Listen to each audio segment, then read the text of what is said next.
Halo, kembali lagi dengan kami kelompok 1. Di sini kami akan memaparkan materi tentang komunikasi efektif pada remaja. Tujuan membuat video ini adalah untuk meningkatkan keterampilan mendengar dan menanggapi umpan balik, lalu menyampaikan informasi dengan jelas dan kemampuan menyampaikan ide dan pendapat. Komunikasi pada anak dapat dilakukan sesuai dengan tingkat perkembangannya, yaitu pada bayi, balita, atau anak bersekolah, dan masa remaja. Remaja adalah masa transisi antara masa anak dan dewasa, yang ditandai dengan perubahan diri, kognitif, dan psikososial. Kata remaja sendiri berasal dari bahasa Latin, adolescense, yang berarti tumbuh atau tumbuh menjadi dewasa. Fase remaja didahului oleh timbulnya harga diri yang kuat, ekspresi kegirangan, keberanian yang berlebihan. Sensitifnya terhadap penilaian orang lain sangat meninggi sehingga ucapan-ucapan yang tadinya biasa pada fase tersebut menjadi terasa sangat menyakitkan dan menyedihkan. Mereka benci bila dianggap sebagai anak-anak, apalagi anak kecil. Namun hambatan-hambatan dalam berkomunikasi dapat menghambat perkembangan sosial dan emosional anak, mempengaruhi kepercayaan diri dan kesejahteraan psikologis mereka. Hambatan-hambatan itu diantara lain yang pertama, pengaruh emosional. Remaja seringkali mengalami emosi yang fluktuatif dan intens, seperti rasa bersalah, marah, cemas, atau malu. Emosi ini dapat mengganggu komunikasi yang lancar, karena mereka cenderung menutup diri dan merespon dengan cara defensif. Yang kedua, rasa takut dianggap lemah. Remaja cenderung menjaga citra diri di hadapan teman-temannya. Rasa takut dianggap lemah untuk terlalu perasa dapat mengurangi mereka untuk mengekspresikan diri dengan jujur, terutama terkait perasaan atau masalah pribadi. Banyak teknik komunikasi untuk anak dan remaja. Namun pada video kali ini kami akan menggunakan teknik komunikasi yang kami pelajari dari buku Komunikasi Keperawatan oleh Muntadir. Teknik komunikasi yang akan kita gunakan yang pertama adalah menggunakan pendekatan dengan pertanyaan bagaimana jika. Dan teknik komunikasi yang kedua adalah fasilitatif responding, yaitu mendengarkan dengan sesama dan tidak menghakimi ide dari remaja tersebut. Dengan teknik komunikasi yang kita gunakan ini, kami berharap anak atau remaja akan mampu untuk mengekspresikan keresahannya, ide, atau pendapat yang mereka miliki. Berikut adalah contoh dari komunikasinya. Halo Teh. Halo. Perkenalkan, nama saya Lulisa.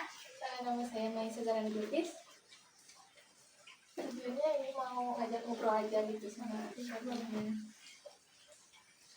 Tetehnya namanya siapa? nama aku Wafi.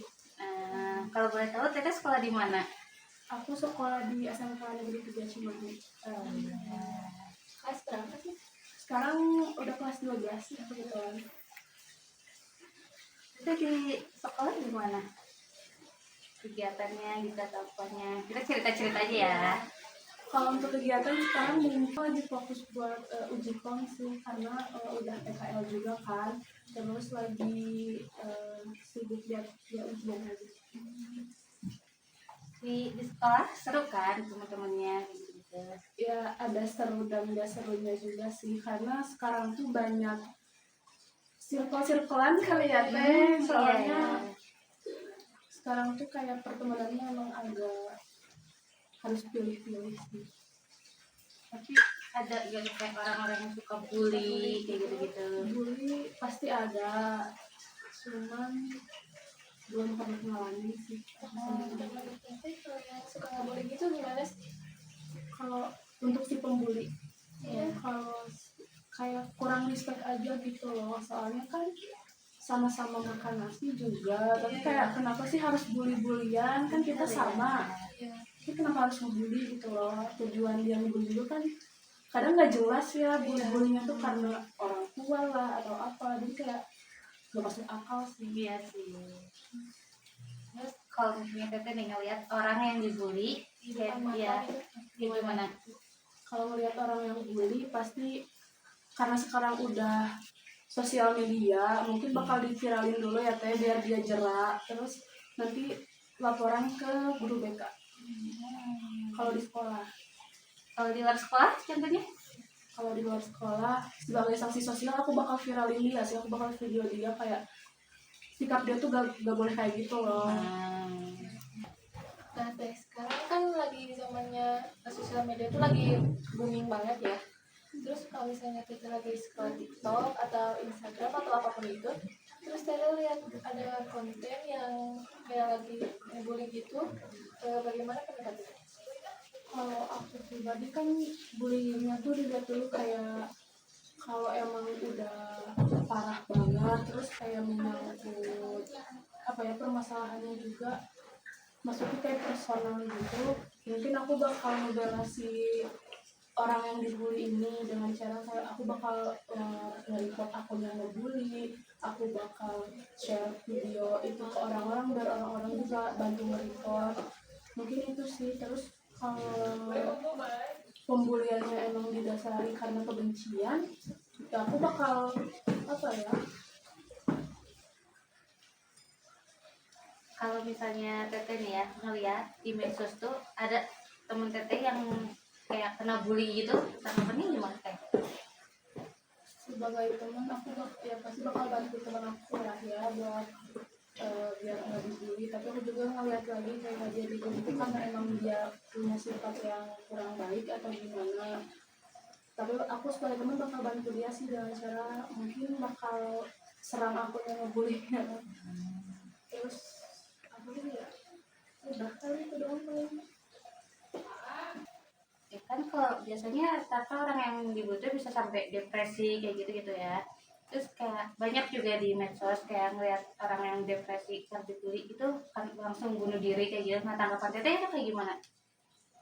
Bunuh diri sama depresi ya, Iya. aku bakalan kasih pendekatan sama orang itu, kayak tanya-tanya juga, cerita-cerita juga kayak masalahnya tuh apa, berbagi masalah lah intinya biar kita juga merasakan gitu.